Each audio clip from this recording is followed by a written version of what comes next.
And, hasn't the engagement this Mental Health Awareness Week been incredible, Jase? We were talking about that. The Mental Health Foundation has done an amazing job in their campaign and letting it be really inclusive and simple messaging from some well-known people, but also this sense that it doesn't matter where you're from or what you do. Mental health challenges, they don't discriminate. They don't discriminate age, they don't discriminate culture. So it's been really inclusive, bringing everyone on board with the kōrero, and by the looks of the numbers that are joining us, it looks like people are really interested. And we seem to have someone who's beamed in from Denmark. So there you go, into Europe as well, Jase. Your reach is far and wide. So kia ora, everyone. Thank you so very much for joining us. This is my last webinar this week about the Mental Health Awareness 5 Ways to Wellbeing, 5 days to 5 ways in 5 days. And the truth is, of course, it's not in 5 days. This is just the beginning. And we were just discussing right at the top of the webinar how grateful and how amazed we are by the engagement this year. And one of the reasons I was reflecting that might be is that there are lots of situational factors, and also that the theme is very inclusive, because this is about small ways to well-being, and everyone has well-being.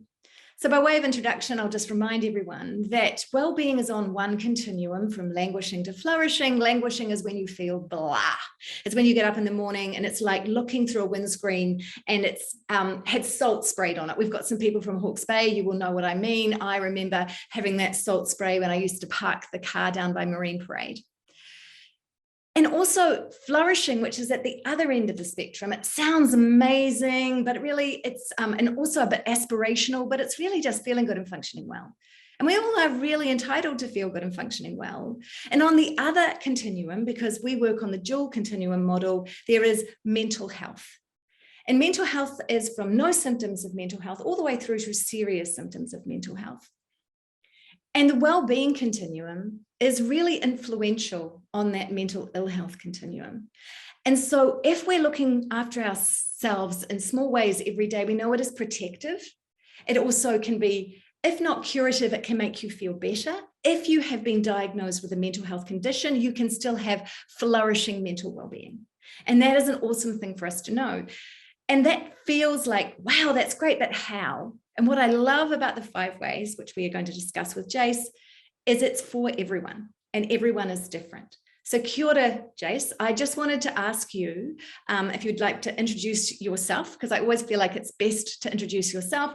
And then I want you to tell me what Mental Health Awareness Week means for you, has meant for you over the years, and where you think we are right now.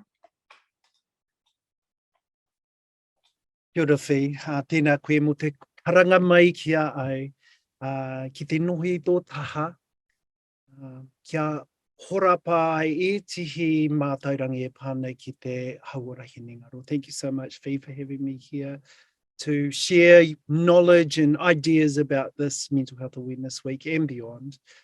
Ai koeo, who am I?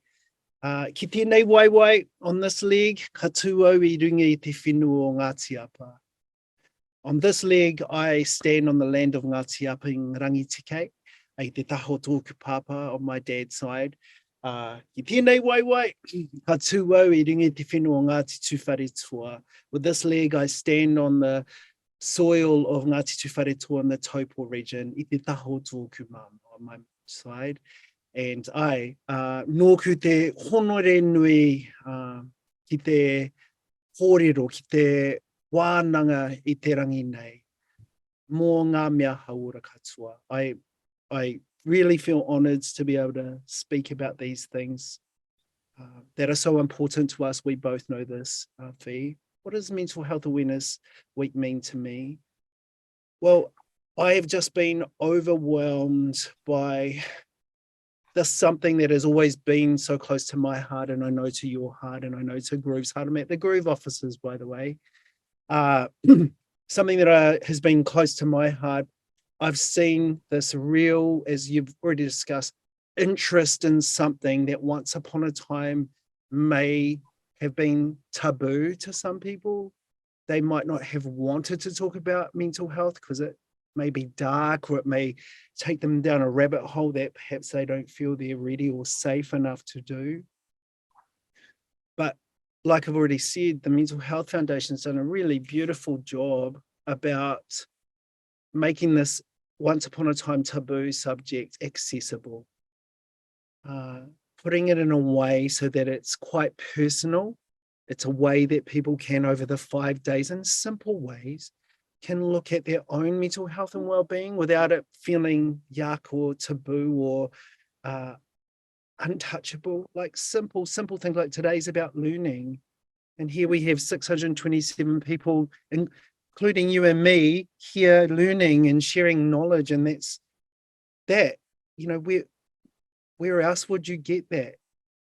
You know, my hope though, with regards to mental health awareness, just to finish off this whakaaro, is that mental health awareness is not just, and you alluded to this, a week, is that it becomes so normalized and we speak about taking care of ourselves mentally, and I'll go wide about taking care of our well-being holistically every day. That becomes a part of how our society runs, so that we flip it on its head. That we often say this, that self-care is not selfish. Self-care is a must. It's a non-negotiable. Sure. Mental health awareness is to me.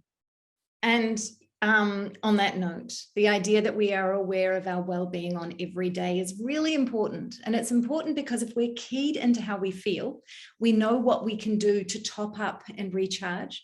We are better at home, we are better at work, and we're better role models for the next generation. And Jase and I are going to talk a little bit about the next generation and what we're seeing out there when it comes to the 5 ways, and also where we feel New Zealand is, and Australia and around the world, where we are right now. And the 5 ways to wellbeing is definitely a way in. And what I really like about it is achievable. So I'm just going to remind everybody about what it is. It is to connect. Remember, it's about recognizing that human beings did not evolve as lone wolves. We did evolve in community. We are part of something that kept us alive. So yes, it is true that as parents, if we have children, there is a kind of biological imperative for us to feel like we really like our children, because honestly, if we did not have that oxytocin, it would be quite difficult to care for that child for 25, I'm saying nearly 30 years in my case. Oxytocin really works very well for us. That's that neurotransmitter we call the tend and befriend neurotransmitter. But we also produce oxytocin when we're together in collaborative groups. And if you think about how we evolved, we didn't all evolve as doing one thing. We evolved in communities where everyone had different skills, and we kind of got together and celebrated and used those different skills. And when we do that, and when it's in a work situation, when we're doing it in a team, when we feel good, it's really humming, we feel really collaborative, we are going to produce that oxytocin. And connection is about the feeling. It's the feeling that I feel connected to somebody else. And when we feel connected, we don't have to have a huge social network. It's about feeling like there's someone in our corner at work, at home, in life. And we all know there are times in our lives when you can feel lonely in a crowd. So it's not about the number of people. So, and also what we can do to actually increase that feeling of connection. So micro connections count. I'm going to talk to Jase about what he does around these particular ways. We call them pillars at Groov. We also have the connect pillar, and it's very much into Te Whare Tapa Whā, the Māori model of wellbeing as well. So all of these models are very aligned. There's also the give, which is aligned with connect, right? When we give back, what we feel good for ourselves, and we are contributing to someone else's well-being. It's a reciprocal thing. And giving doesn't have to be a huge, big deal. It doesn't have to be money, because often people right now are in a situation where money is tight. It's really about, it might be sitting down with a friend and having a natter. Giving can be reading a story with a little kid. Giving can be talking to the barista when you get into the work, just not saying. Can I add? Yes, please. Be coming to the Groov office and someone making you a cup of green tea. Oh, simple. My heart like bursts, you know, simple things. Simple things. So that's connect and give. Obviously, there's keep active, which today I'm at my standing desk. Keep active for me was a walk around the block, but keeping active, we know in terms of mood, it doesn't take very much to make sure that we have our buoyed mood. Getting endorphins, serotonin, and dopamine from movement does not mean that we have to run a marathon. It's just moving in our day. So there's keeping active. There is also, now my brain is going, what have I missed? Because I haven't got it on the screen. I have missed, so I've got keep learning. Today. So keep learning, of course, is the fact that when we are curious in the world, our well-being is topped up. We are creating new neural pathways over the course of our lives. It used to be thought that as we aged, we deteriorated to the point where there's no point in even trying to engage in learning, because it used to be when I was young, over 30, you couldn't learn new things. We now know that's rubbish. It's also really important for brain health. So keep learning is definitely very important for us over the course of our lives. And finally, there's take notice. And I love take notice, because take notice means just being aware and being present. And I know that for some of you who experience neurodiversity, the idea of taking notice being meditation is something that you're finding you may struggle with. You know what? You can take notice in ways that will work for you. Sometimes take notice might just be just spending some time in nature with a podcast in, because for you, you need to still your mind. Take notice might be just cooking and being aware of how you're cooking, because you're an active relaxer. You're taking notice of your emotions. It doesn't have to be sitting still with your thoughts all the time. It's just being aware. How am I feeling? What about this beauty? I'm looking out over some palms, noticing those palm trees, taking notice. So those are the 5 ways. They're very simple. So Jase, I want you to go through them and tell me what you do and the benefits that you see from doing these things and how you inspire others when it comes to these. We're going to start with connect. Te Whare. Well, connect, I've been called a connector. I love being around people. I might say that I also know that when I'm around a lot of people, like this week, I've been inundated with, offering up mātauranga to lots of people. So I'm very aware now, because that's a big part of my job, of introverting and filling my cup by being by myself, for example. So I that's the way I take care of connection for me. So I can, when I am connecting with people, I can be there 100% present with them and give my full heart to them. That's the way I take care of that. Yeah, I just by default of what I do, speaking, working with teachers and working in schools with our program M3 Mindfulness, it's with people. So I'm around people a lot.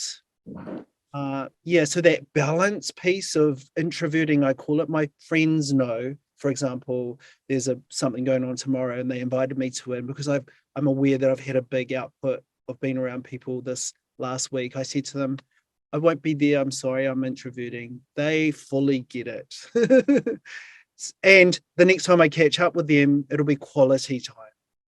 Does that resonate? Yes, you can see me nodding. I was going to say vociferously, but you don't nod vociferously, very energetically. Yes, and even if you're an extrovert, sometimes you will need times to recharge, which means being quiet. We all need those times. And when we have been very social, it actually makes sense to take ourselves away. And you can still feel connected in those times, because it's about the feeling, right? The feeling of connection. The feeling of connection is, I know that there is somebody, if I was coming out of my introverting time, that I could give someone a call and they're there. And that is the predictor of actually great well-being. Is it's not about how much time you spend with people, it's about the feeling that you have. And what we know from the science is micro connections actually count. So if you are so I like you, Jase, I'm out there a lot. And so sometimes in my weekend, I am like a hermit. I get up in the morning, I take a walk, but I do smile and notice people because I'm walking. And I know that is a connection. It's a connection I've got energy for right now. It makes me feel good, but there's no more conversation. I know that will be very hard for some of you to even contemplate, but there are times where I don't talk at all. And so that's awesome. Your job allows you to connect, and we get connection at work when we feel like there's lots of literature around just having a buddy at work just makes work so much easier. And also that helps you with productivity and being able to focus at work if you have time away having a chat about things that are not work related.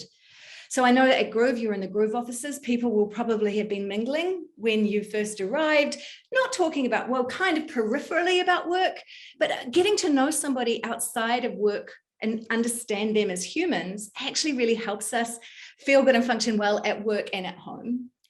And when I was young and started off as a lawyer, that was really frowned on. The idea that you would know each other was like, we used to call people Mr. and Mrs., like the partners at the law firm, because the idea was that you kept this boundary between, you know, being professional. Completely mind-blowing now. So connection for you, very important, but you're also aware of the fact that you will need time to recharge. And I totally think so many people will understand and hear that. Hi, can I add on to that briefly? In the word whānau, right, which is where me whakawhanaunga comes from, which is one of the philosophies for Mental Health Foundation. And the word whānau is the word ha. Ha is breath that we always talk about when we're talking about mental health and when mental health solutions. When I don't feel connected, like I want to connect out, it takes my breath away. So I have to recoup, I have to restore, I have to introvert so that I can get my breath back to go out and reconnect again. I just love that. I love that that depth that Te Reo Māori brings to a kupu, to a word. Like when I feel connected to someone, I'm literally sharing breath with them. I found out that you can only say words out of your mouth with the breath out. Yes. Not talk with the breath in. So you're sharing breath when you're talking with someone, you're connecting with someone, which is the word whānau. Right? So yeah, from a Te Ao Māori perspective as well, it means a lot to me, connection. And that's why we have you, Jase, on the Keep Learning Day of the Mental Health Awareness Week, because I always learn so much from you. And that was one of the most, I won't forget that. That is utterly beautiful.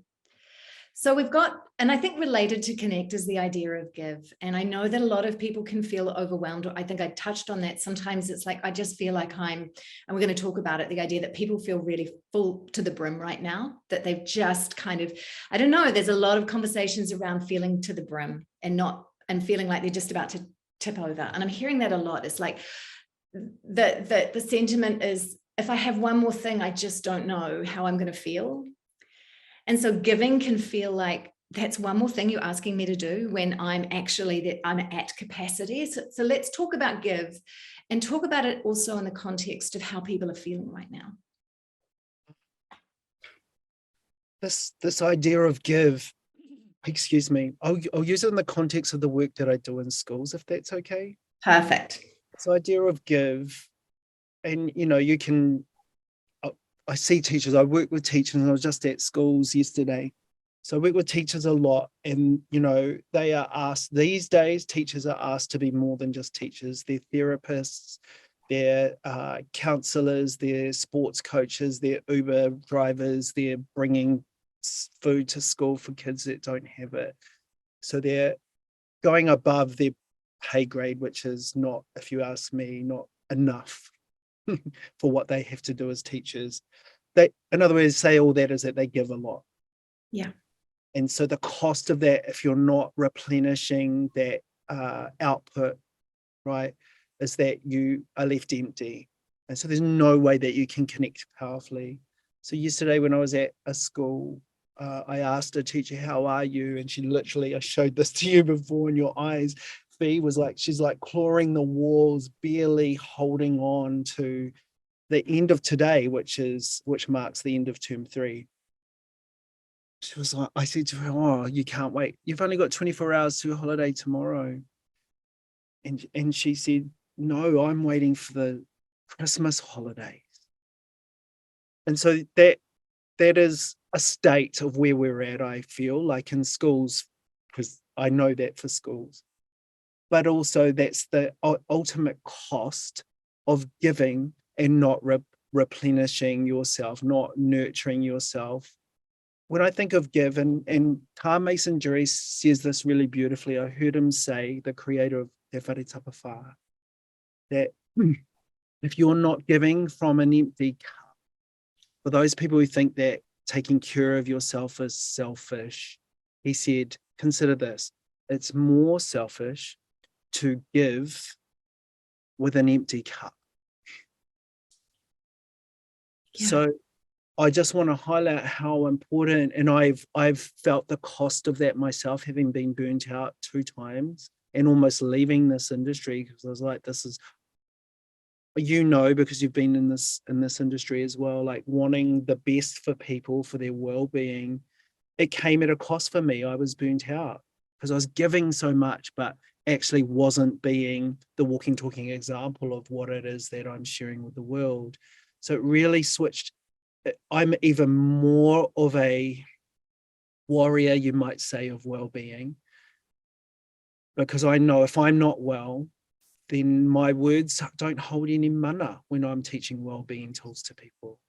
If I'm not well and not being, and I say this to my team, you go in there, the power of your facilitation when you teach kids well-being is how you are being. And then your words will pierce, because you're already an example of what well-being feels like, looks like for the rangatahi. And that's the give, right? Yes, that's the give. And I think a lot of us give to others at the cost of not giving to ourselves. And if we can flip it round to say that the way we're going to give right now is to top up, we've hit that pillar, right? Because what you just said and what Mason Jury has said and what anyone in this space will say is that well-being isn't selfish because it's for the people around you as much as it is for you. And it's often a way in our space when people say they're too busy, because you can say, yeah, but you know what? Too busy in what way? Well, one, it doesn't take much time. And then it's like, well, I just don't have time for this because I'm giving, or I'm doing all these other things. And the truth is that you will not sustain that if you are not topping up. So it's putting your abilities at risk, and then the people around you will then have to deal with that. And then the other side of it is that, what are we saying about your worth in the world? You are worth it. We want to see you doing this stuff, because we know that when you are spending time on your well-being, and they are small daily actions that we're talking about, you are going to be better at work and home. But also, what a model for the next generation. And I just wanted to touch on the next generation, because I know that we have some concerns, not just because we see right now there are probably some pluses in terms of what we're seeing this year, and that we've got a lot of young people who are interested and engaged in talking about well-being. And this generation, the Gen Zs, and I can't remember the name of the other one, someone told me but I've forgotten, but the very young ones, the 8s and 9-year-olds, they are really quite aware of their well-being, which is beautiful, and it's taught incredibly well. We have a new CEO, and he comes from the States, and he said New Zealand schools are talking about this. That's incredible. He was very impressed by that. It's great that we're doing it, but also we have to be acknowledging that they need it. So what are we seeing with the young people? Because you're in that space more than I am, Jase. There's a need, right? And what do we think that we can do as adults to help? I'll answer that question with the last bit, with your later bit of that question. What do I think we can do to help us be examples, be role models of the thing? How I can sum this whole thing up is, my friend sent me a picture, and she said, I just need to share this with you. So it was a few weeks ago. She's having an issue with her kids being on her phone, and she's tried everything, like confiscating the phones, and then they hate on mum, and you know, I mean, you have kids, so you've been probably through all of those things, or putting an embargo on how much social media time they've got, etc., or screen time, or no phones at the table when we're having shared kai. But she sent me a photo of when they were young, and there's a photo was taken of her in the background, but of the kids. And in the background, 2 of these photos are of her. Kids are playing in front of her on her phone. And she was like, they've learned this from me, Jase. So like, mic drop for her. I've got an issue with my kids now because they've learnt it all from me. And, you know, it's even more of a a crisis, you might say, in schools now. Like yesterday when I was at school, the teacher said, a different teacher from the one who was clawing the walls, said to me, oh, they really love you, they really engage with you. And I said, oh, how do you, I feel they do, but what's your read on this? She said, because they don't have their headphones on. Kids have got headphones on in class, and if they don't like what you're saying or they're not engaged, straight away their headphones go back on. They're listening to podcasts or they're listening to gangster rap. Like this is, but where did they learn that is my question. And Yeah. it's probably that they've learned it somewhere and they've learned it from us. So to your question, what can we do to help them be better examples? I really love that, because one, we can do it, right? And sometimes I listen to a lot of podcasts, and this was something that was on a podcast I was listening to this morning about a family that were worried about the amount of time kids are spending on phones. So what I would say is, you know what, be aware of what your kids are looking at if you can. Start modeling when they're young, because it's very hard to institute rules that if you've been giving a lot of phone screen time and then take it away from teenagers, believe me that that is not a great thing to do. Just don't take it from me learning the hard way. But one of the things that we can do is create environments where phones aren't there. If you're worried about your kids being hyper connected, it was easier when my children were young because they were young millennials, but we could go away in places where there was no Wi-Fi, and they couldn't actually communicate. And I used to watch them getting a message. And that time it was like MySpace time, probably the same as you, Jase, probably the same age as my children. Yeah. And you could see their demeanor change. They'd go off because they were always connected. It wasn't like you went to school and then you had all of this stuff that was coming at you. You could, at the dinner table, be able to get a message that could completely scupper a family dinner. So early on, we did make the rule that at dinner time, phones were away. And I know we were modeling that. My husband and I, now on our phones, terrible. But there is a rule in our house at dinner time. No, that is the time we talk about those three, which comes to take notice. We talk about the three good things, and many of you have very similar kinds of rituals or habits. We talk about the three good things. I call it the peach, the blossom, and the pit. The peach are the three good things. The pit is the challenge, because the pit of the peach will grow later. You learn from it. You'll plant it. It'll turn into the tree where it will blossom to turn into the peach. The blossoms, because I grew up in Hawke's Bay, the blossoms are the promise, the thing that you're looking forward to, the thing that may grow from the challenge. What are you looking forward to? So three good things, because we are wired for negativity. So we often notice the difficult stuff. We have to actually consciously notice the good stuff. And honestly, with kids, sometimes they go, nothing. But if you have done this from the time they're little, actually by the time they're teenagers, it's what you're doing now. You've always done it. And you can find after a while that people can do it quite easily. Oh, the three good things, it might have been, I just drove home from work and didn't hit a red light. It doesn't have to be big. And the challenge I've got right now, Mum, is that you just keep talking at me, which someone said to me yesterday. One of their that was what they get. I was like, well, I'm sad that's your challenge, but okay, glad that you articulated it. And what are we looking forward to? Oh, tomorrow we're just really looking forward to having that banana on toast that we all love on our vocals. And it can be little. So take notice in having times away from the screens. In nature, going for a walk with your teenager, amazing, right? Yeah, you got it. And you've used the word simple. I use the word free because a lot of people associate when they're embarking on a wellbeing journey, perhaps they're starting on one and they think, oh, I've got to do a challenge and it's going to cost $399. I'm going to lose weight. I'm going to be the best version of myself in 6 weeks' time. But it takes incremental practices on the daily, right? And that's why simple is important to me. That's why free is important, like going outside, going for a walk with your teenager. Genius. For me, it's breath. I just think it's so powerful, and it doesn't matter whether it's Wim Hof breath or it's, yogic breath, or it's being aware of your breath is the thing that brings you back to this moment.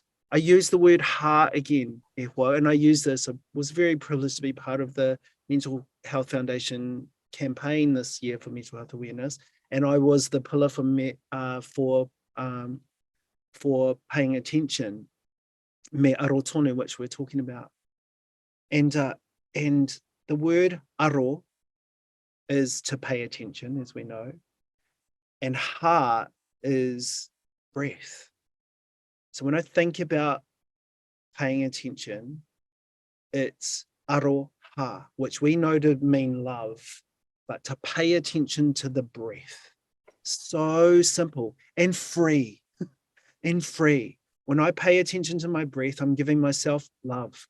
When I pay attention to the breath of another person, I'm showing them love. When I pay attention to collective breath, we're connecting. So there's whakawhanaunga going on there. There's give going on there. There's tukua going on there. There's connection going on there. So the word aroha is my way of paying attention. It's simple and it's free. You can do it anywhere, anytime, no matter how old you are, where you're from, whether you're the CEO or the person who brings the mail. That's beautifully said. And what I love about the breath is that it calms the amygdala. Because we live in a world where there's a lot of stimulus, right? There's so much going on. And when you open an email, we know that the amygdala triggers. We know that if a kid comes home from school with a worry, because we're parents and we love, we'll end up having that amygdala. We'll probably have a burst of adrenaline and cortisol. We know that if we watch a television program, our brains don't go, oh, we're watching a TV program, we can have jump scares. I found something new on television last night. It was a cop procedural, love them. But I was sitting literally like this because I'm going, I don't know if I can take another episode, but yes, I think I can. But my whole body was like this. Taking a breath actually reminds the brain that you're okay. And you can do it on a construction site. You can do it if you're a teacher just about to deal with a whole lot of kids who need your attention right now. And I love that it's a kind of an act of love for you and an act of love for others. And there's also the thing about being in the moment and being present also helps that amygdala, the part of the brain responsible for fight or flight, to stand down. And the prefrontal cortex can then remind the amygdala that everything's okay. So take notice can feel like what? Take notice of what? But take notice of the breath. I love that so much. And we know that some people are talking, Jase, about kids with neurodiversity and headphones. So have you got any suggestions around the kids that might find it more difficult to just pay attention in the moment? I've got some ideas. You've got some ideas?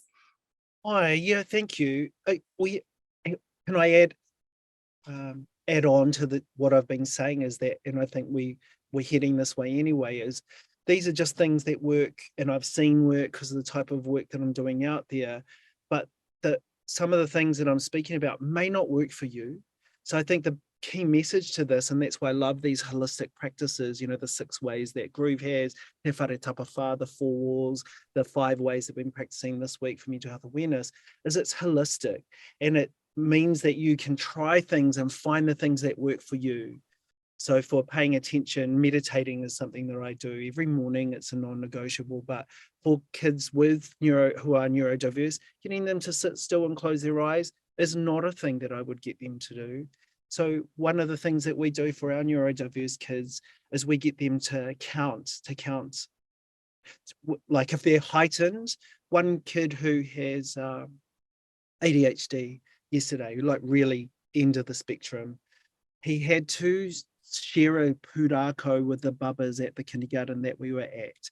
And so I saw him doing his little practice. So he counts on his fingers. It's physical. He doesn't have to close his eyes. He's doing it before he knows it's his turn to tell his part of the story. And it's physical, and he's tapping his foot to do it for himself. It's so beautiful. I watched him do it. No one else knew. I knew, because that's the thing that we'd talked about he could try, and if it worked for him, keep doing. That's just one thing. I'm giving them active things, not things that are going to close them down and bring them into the moment to pay attention. Like things that like movement are really good for ADHD students that we have, or anyone who's neurodiverse. So it warms my heart to be able to workshop with kids who are neurodiverse to find a tool for them that will really work. That's just one of them, the counting thing. Yes, that's a really good one. With our younger kid, they used to have a Rubik's Cube. Because it was enough attention, and they were very maths music. So they would sit in class because they had to fidget. And when you get in trouble often when you're a kid and you're fidgeting, and actually some kids can't help it. It's actually about how they can focus is by moving. So the fidgeting, we had something that allowed them to kind of, actually both kids had it for a while, where it was like a little cube, and you could put your thumb on it, and it had this sort of a kind of texture to it, so you could run your thumb across it and then you could move it, and that was enough of a distraction really, so they could listen and focus. So sometimes for some kids it's a distraction that brings them to focus, and if they need to put headphones on because of all the stimulus in the environment, that's their way of being in the moment. So you're right, Jase, to say these are techniques, they're all different. That's what's beautiful about this model, is that it really is about what we want when you are taking notice, is that you're feeling calm, you're feeling in the moment. And if feeling calm means that you've got headphones in and you're doing a jiggle, that's absolutely fine. That's not for everyone, is different. One of the things that you really touched on was being active, because that's the thing about the fact that we're not actually wired to sit still, and we get our kids to sit still for great periods of time, which I think is problematic. We're now seeing it in the literature to say that actually we're actually making people less inclined to exercise, because when they get to school, they've been active, they've been at play groups, they've been with their whānau, their cousins, and they've been running around, and they get into school and they're supposed to sit on the mat for a very long period of time, and we're not wired for that. Yet the way we were born was to actually want to crawl, then to stand, and then to walk, and then to run. It's actually wired in us, because there are pleasure pathways that are motivating for us to do that. And when we get to a school environment, it's all taken away. You're not moving in the way that feels right for you. You're taught to sit. And then for some kids, and some of you might have heard me speak about it this week, but for some kids, then we put them in PE classes where they do stuff that they don't enjoy, and it's competitive. And then sometimes you're made fun of, because my younger one said to me the other day, I really hated cross country. I was always last, and people just assumed I wasn't trying, but I really was trying. And still, in their 20s, traumatized by the memory of the cross country. So we do this weird thing with exercise by saying, instead of exercising in your ways of working and ways of being, and I get why, sometimes that means we then have an aversion to movement. Now, you're really in your body. Tell me about movement for you and how you inspire others to be active. Thank you. Beautiful pātai. Well, I must say that the movement piece has really evolved as I've got older. I'm a middle-aged man, and I actually posted something on my social media the other day because it actually made me lol. It made me laugh out loud that 30 years ago I used to compete in aerobics, and I would jump and do the splits and do all these things that I laughed out loud because I'm like, oh my God, that's so ridiculous. Laughing with me / at me. I posted it because then next to it was, compared to 30 years ago, this is on the movement day for this week. Compared to movement 30 years ago, this is what I do these days, which was slow, mindful yoga movement. So to me, that type of, don't get me wrong, I went to the gym this morning and that's what my body needed. And I think when it comes to movement, it's what does your body need? It's tuning into what can, and also jamming and experimenting what your body likes. Like for me, physically, I used to love having cold showers. Actually, I realized it just traumatized me, and my cortisol levels just went up. So when I left for my day, I was kidding myself, going, "Yes, Wim Hof's so right. I'm ready for my day," but really, I was just like on fight or flight, going, "Oh." So I calmed that down. But to answer your question, movement is, again, it's different. It's finding what works for you. Today, I needed some active cardio. Tomorrow, I'll probably need a stretch. So it's getting in tune and finding out what works for you, knowing that definitely there's merit to moving, but it doesn't just have to be on a treadmill at a gym for 40 minutes like what you've seen in the press. You know, at Groov, we have a workplace temperature check. No, it's the 6 pillars. I beg your pardon. We have a 6 pillars quiz. And I, recommend that if you get the opportunity to do it, because at the end, you'll get a little report and it will tell you where you need to focus your attention. But one of the things that we ask both in the 6 pillars quiz essentially is, over the past 7 days, have you done some exercise? Have you done some exercise like walking? And then we ask another question. Over the past 7 days, have you done some exercise that you've enjoyed? You know what? There's a very big disconnect between people saying, I've done something and I've enjoyed it. Because often when people will look at the questionnaire, they'll say, why are you asking the same question? It's like, no, I'm not. I'm asking if you've done something. And then I'm asking you if you've done something and you've enjoyed it. And if there's that consistent disconnect, and we see it all the time, I have never seen it where it matches. We have to be better at giving ourselves permission to do exercise that we enjoy. And that's just movement in the day. It could be walking, but, dancing. It can be playing with your kids. It can be just getting up out of your seat for a bit and going for a walk and doing a lap around your workstation. Because we are excessively sitting, that is the problem. We're in cars for long periods of time. We sit in front of computer screens because sometimes that's what's required of us. And now the literature is telling us that actually is one of the things that's putting us at risk of greater anxiety and depression, excessive sitting. So then we get home and we flop in front of and this is me. I am a slug. I last night I flopped. By the time I'd cooked dinner and I'd sat down, I was like, I am done for the night. I have this good idea that I might stretch in front of television. I did not. I watched a couple of episodes of the thing that made me like this. Finding what you love is important, or what you just said, Jase, is it might be different one day to the next. Really, I really love it. And someone said that there's a whole lot of people who have been traumatized by cross country. So I will pass that on to my younger kid. Yeah.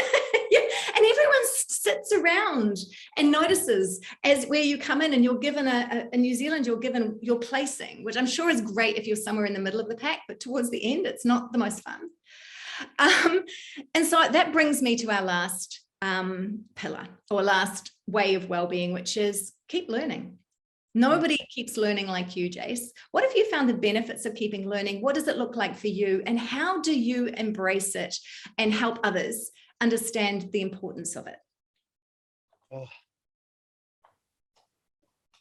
I just don't even, I'm pausing because I don't even know where to start. Like, I've always been voraciously hungry for new information, and my mind is blown right at this moment because I literally am reading a book by Jim Kwik. I don't know if you've heard of Jim Kwik. Jim Kwik has been renowned for teaching presidents, for teaching CEOs, movie stars, ways of activating their brain to a place where they can learn quicker and also comprehend more. So his background on him, just really briefly, is that he was called the kid with a broken brain because at kindergarten he fell off a chair and had a massive brain injury. And he's got this massive point. At school, he was taught what to learn, but not taught how to learn it. And as he got older, he realized, I'm not learning anything that anyone's teaching me. What about if I change the way that I learn? So he's made this amazing, and what I'm loving soaking up that actually my brain, there's more potential to it. So to answer your question, I just love learning. I have a book on my bedside table. It's usually a fiction and a non-fiction audio book, so I can stay stimulated if I'm in an Uber or on the plane. And I'm also studying Te Reo Māori. It's my last year this year. And I just feel, I can't tell you, I just feel, people say you don't look like your age. And I think it's because my brain's stimulated and I'm being flooded with these feel-good hormones all the time on top of the other things I do for my well-being. Yeah, that I would just say to, and how do I do that? I make our course in schools for teachers and students interesting so that it makes the learning part of this new information for everybody engaging, and it's going to stick. If they feel it as well as learn it in their brain, then more I'd love to know the science on this. More often than not, I see that it lands. Yeah, well, the truth is that for learning, being curious about something is important. So thinking I'm curious about this is very helpful. But once something is framed in a way that resonates with you, either it's, we talk at Groov a lot about story and science. You learn more from story sometimes, but when it's connected to the learning bit, that might be the more highfalutin bit, it resonates with people. Often with me, I try to think about how I would need to know this in a way if I was somebody who, basically has never really learned about the brain in their lives. They have a brain, but they don't really never did biology. They don't really know the amygdala. And sometimes it's about putting it in frameworks that people understand. So that's why I call the amygdala the lookout, right? Because I go, well, what is it? The lookout. And people go, oh, okay, the lookout, it's always on. I get that. That's the amygdala. That's the lookout. That's looking for threat. And then I think, well, how can I frame the hypothalamus, which is a bit of the brain that's responsible. The amygdala sends a signal to the hypothalamus, right? The hypothalamus is the command center. Sends out a command to the troops. I guess this is a bit military, but okay. Sends out a command to the troops. And the troops of fight or flight are adrenaline and cortisol. And what then happens, of course, under the ordinary course of events is because that happens automatically, we want the prefrontal cortex, which is essentially the control center, to be activated in some way. And unfortunately, if you are constantly in fight or flight, the communication between the amygdala and the prefrontal cortex, the lookout and the control center, gets really weaker over time. And when you explain it that way, people will go, oh, okay. Because when you look at a picture of a brain, it doesn't really have colors. For a lot of times when you look at the brain, they've got different colors. And when you actually see a brain, it doesn't have colors. If you can think about how would I want to know that? How would I understand that? Then people will be much more engaged than if you go, there was an hypothalamus and then it did this and then it went. Because actually, I've never met anyone who doesn't go, I really find that interesting. So a lot of, I think, science communication is about trying to understand, what's really fascinating about this, but how will people hear it? And then you connect that with story. And the story is the bit where people go, I hear you. I understand that because that was me. And that's why you, Jase, resonate with so many people, why JK resonates with so many people, because you don't go, here's all the boring science. You go, here's my experience. And this is what I found. So if we can connect with audiences in the way or classrooms, then the kids are going, oh, this makes sense. It's like maths. It's kids will go, I don't like maths. And it's like, they do like maths. They've either been taught by somebody who doesn't like it themselves. And so therefore they get a bit like being on the phone, you're modeling that, do not like it. But also it's not given context. And so once you have the context, then you're much more likely to learn about it. So with learning, it's about being curious, being interested, and then thinking this has got benefit for me. And then finally, it's about celebrating as you learn new things, celebrating your achievements along the way. Otherwise, if you set yourself up with Te Reo Māori, for instance, and you want to be fluent next month and you started this month, you're already setting yourself up for feeling really bad about it. Yeah. So tell me about that journey with Māori, because you've been learning for a while. How did you keep motivated? Were you celebrating along the way? Were you noticing your progress? Yeah, thank you. It's been a long journey of 32 years. At the beginning, I had really, I'm just going to name it, terrible teachers who shamed us into, you should be better, and why don't you know this stuff? This is your culture. But, I'm not even going to go there with that. But I've really loved it. And one of the ways, yes, I have celebrated, one of the ways that I've realized that when I leave my reo class, I come home and my partner says to me, oh, you're in a really good mood.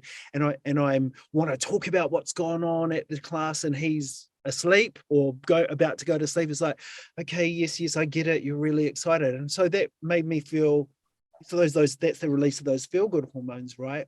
Also, too, I feel it's been part of my recovery from 6.5 years,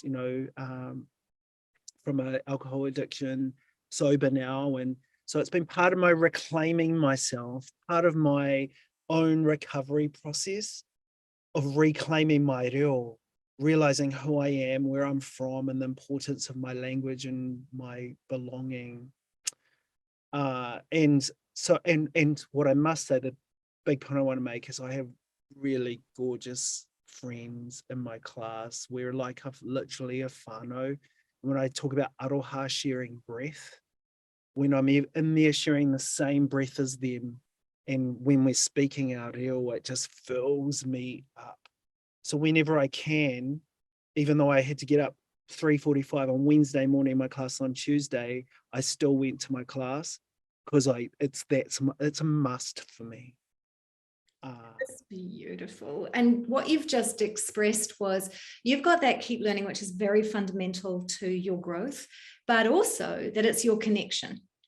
It's, you know, feeling part of something, community, you know, it's what you just said, it's a must for you, for your well-being. And it's more than the neural connections that you're creating. It's the feeling that you have in the environment with others. And that is one of the motivational things around learning. Learning in a group can be really affirming and fun. You know, it's fun. There are times when, you know, it can feel the opposite of that shame experience that many of us felt early in our lives. The idea that you're together with people who have that same thirst for knowledge, they affirm you. It's you're more likely to do it if there's someone else there. It's another motivation to keep going. And so that is really amazingly motivational just to hear, Jase. Thank you. And also I just wanted to highlight that sometimes keep learning doesn't have to be a class, and it doesn't have to be a musical instrument. All of those things are incredible. And I really, as I work with elderly people as well, and who have had, who are being rehabilitation, we want them not to leave their homes. One of the things with them is just being curious, having a conversation with a grandchild, for instance, finding out about the world, because one of the predictors of well-being is just being curious. You learn something when a kid talks to you and tells you stuff. I've spent a lot of time going, really? Didn't know that. You know, that is also learning things, being curious, asking questions, finding out about the people around you. So if you are, and I know one of the questions that I do want to address is people who are feeling depleted right now, and we are seeing that, Jase, and it's come up in one of the questions is, but what if I just don't feel I've got capacity to do anything? I just don't feel like moving right now at all in any way. One, I'd say baby steps, and you're not alone, because a lot of people are expressing that. They just feel that they're kind of full up, just like Jase's story of the teacher who's just holding on until Christmas, which seems far too late. So if that is you, what I would suggest is it doesn't take much. Just start with something little. And it might be, if you're someone who hasn't been, some people are just stuck in the house right now, walk to the letterbox, just to the letterbox. That is active. The next day you might walk from the letterbox to a post and then back again. It's self-paced. It's about you right now. Don't set yourself up for something that feels overwhelming. Start small. It might be, for my learning, maybe you're going to learn a new recipe. Put things into your day that makes sense for where you are right now. And remind yourself it doesn't have to be big. It's not boom or bust. It can be a small thing. Maybe it's just reading a couple of pages of a book because you don't feel like you've got the attention for a whole chapter. But what I would urge you all is just try to do something, just a little thing. And it could just be a text to a friend, because that's connect. It could be reading a page of the book, if right now you just don't feel like any more than that. It could be watching a TV program with characters you love, because that also feels like connection. It's about the things that will work for you, which won't feel overwhelming. And you know what? No one's judging. It's not a competition. And it's about you and who you are. So thank you for being brave to ask the question. And Jase, you're seeing that as well. People right now, some of them people are feeling very full up. Yes, it's, you know, that teacher clawing onto the walls was I suppose, a manifestation of what's currently going on at the moment. And so that's why I urge, and similar to what you've just urged, people to make this part of your day, even if it's just a small part. To the question that I get a lot is, or not question, to the response I get a lot from people is, I don't have time. This is just my belief. All we have is time. And so the question becomes about how are we using it? And and lots of those people that I do have that conversation with, I ask, have you got a diary? Yes, okay, yes, well, you schedule in things every day. Well, why not schedule in 5 minutes, 2 minutes, 1 minute whatever's going to work for you.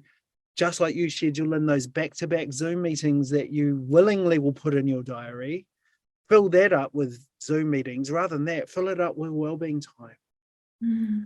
Fill your diary or schedule in me time. Schedule in going for a walk with your kids. Schedule in going having fish and chips with your kids. Schedule in a board game on a Saturday afternoon if the weather's not good. Schedule in going. I have an alarm at 8:08 a.m., 11:11 a.m. and 3:03 p.m. to get up and do a dance. And I've got a message that says dance, Jase, dance, and then it buzzes, so I dance to the buzz. Oh. It's a little thing that I do. It took nothing. It does it 3 times, and when I was in Hawaii with my partner and it came on, I was like, do it with me. So we're dancing together, and I was getting him to clap along to the beat of the, so it doesn't matter what it's like you said, Epua. It doesn't matter how short, how long, just do something. And that's why I love the 5 days, because you can do one thing a day that's achievable. It's beautiful. And at Groove, we do say dot and dat. Do one thing, tomorrow do another thing. Dot and dat. Simple, tiny little things. I mean, Jase, you are incredible. Thank you for your beautiful spirit, the way that you're so generous with your time and your knowledge. And the sharing is always incredible. I can see from the comments how valuable this has been for people. So thank you for your time. That is a gift of time that you've given us. Go well, everyone, and love the dance alarm as well. So maybe we'll all just be boogieing, and every time I do it now, I'll be thinking of you.